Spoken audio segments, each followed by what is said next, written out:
আমরা কাটানোর চেষ্টা করেছি সবাই। এবং এখানে সীমাবদ্ধতা ছিল, আমলাতান্ত্রিক গভীরতা ছিল।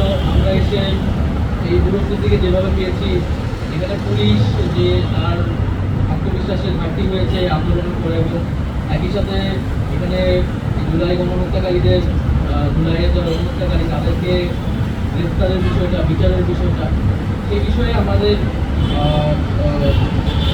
কিছু সমাবেশিত থাকা সত্ত্বেও আমরা কাজ করেছি। আমি জনপ্রশাসন কমিটির একটা দায়িত্ব 2 সপ্তাহের মতো ছিলাম।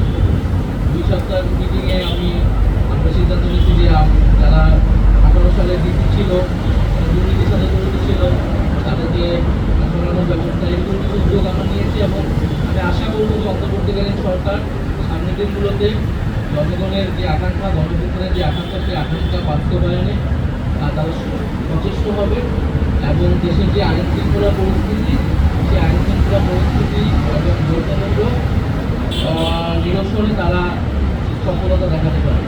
ধন্যবাদ।